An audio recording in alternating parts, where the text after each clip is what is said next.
Hello everyone, welcome to my channel. আসসালামু আলাইকুম everyone, আমি সাবানা। হাই, তোমরা সবাই কেমন আছো? আশা করছি ভালো আছো, আর আমিও খুব ভালো আছি। আমার একটা নতুন লং ব্লগে তোমাদের জানাই অনেক শুভেচ্ছা। তোমাদের সবার প্রথম জানিয়ে দিই নিউ ইয়ারের অনেক শুভেচ্ছা। অনেক ভালো কাটুক তোমাদের নতুন বছর, আর আশা করি আমারও যেন ভালো কাটে, আর সবার ইচ্ছা যেন এই নতুন বছরে আল্লাহ পাক পূরণ করে দেয়।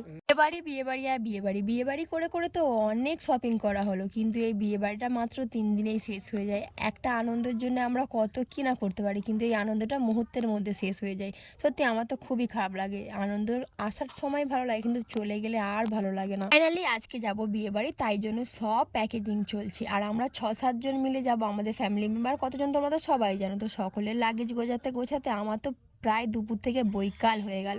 আর মেয়েরগুলো আলাদাভাবে নিতে হবে। দেখো মেয়ের ওরগুলো দেখে দিচ্ছে ঠিকঠাক সব নিয়েছি কিনা। মেয়ের খাবার দাবার টিস্যু যা নেয়ার ছিল সব কিছু একটা ব্যাগে প্যাকিং করে নিলাম, না যেন আর সেখানে গিয়ে আমাকে খুঁজতে হয়। সব কিছু রেডি করে নিয়ে এবারে আমি রেডি হব। সবার ফার্স্ট বলি যে মেহেন্দিটা আমি কখন করেছিলাম। আগের দিনকে রাতে আমি মেহেন্দি করে নিয়েছিলাম। তোমরা সবাই জানো যে আমি মেহেন্দি করতে পারি না। মেজো বোনু আমাকে মেহেন্দি করে দিয়েছিল, মানে আমার মেজো ননদ আমাকে মেহেন্দি করে দিয়েছিল।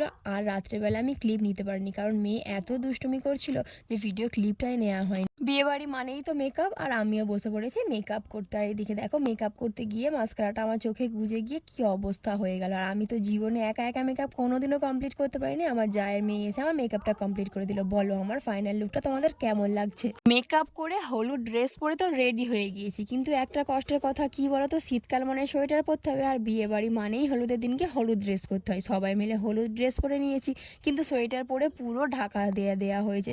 হলুদ ড্রেসটা তো দেখাই যাচ্ছিল না। মনটা কেমন খারাপ হয় বলো, শীতকালে কেন যে বিয়ে বাড়িটা ফেলেছে এরা। আমাদের বাড়ি থেকে আমার নানি শাশুড়ির বাড়ি যেতে প্রায় 1-1.5 ঘন্টা লাগে, তাই আমার হাজব্যান্ড আমাদের বাড়ি থেকে একটা টোটো ভাড়া করে দিয়েছিল, যাতে সবাই মিলে আমরা ওখানে ভালোভাবে পৌঁছে যেতে পারি। ঠান্ডার মধ্যে কাঁপতে কাঁপতে ফাইনালি আমরা বিয়ে বাড়িতে পৌঁছে গেলাম। বিয়ে বাড়ির গেটটা দেখেছো কত সুন্দর করে সাজিয়েছে, আর আমার মেয়েকে তো সোয়েটার পরিয়ে পুরো ঢাকা দিয়ে এনেছি, যাতে না ওর ঠান্ডা লাগে। ওকে ঠান্ডা লাগিয়ে গেলে বিয়ে বাড়িটা পুরোই আমার ভঙ্গ হয়ে যাবে। এদিকে দেখো আমাদের নতুন বউ হলুদ শাড়ি পরে 2 হাতে মেহেন্দি করে বসে আছে, আর আমরা আসতে তবেও মেকআপটা স্টার্ট করলো। আমরা সবাই মিলে ওকে একটু সাজুগুজু করিয়ে দিলাম।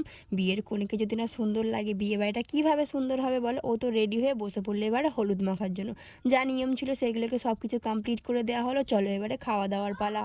আজকে খাবার দাবারে ছিল সাদা ভাত, মাছের মাথা দিয়ে মুগের ডাল, বাঁধাকপির একটা ঘণ্ট ছিল। আর আমাদের বিয়েবাড়ি মানে স্পেশাল একটা রান্না তো থাকবেই, গরুর মাংস রান্না হয়েছিল। আমরা সবাই গরুর মাংস খেতে খুব ভালোবাসি।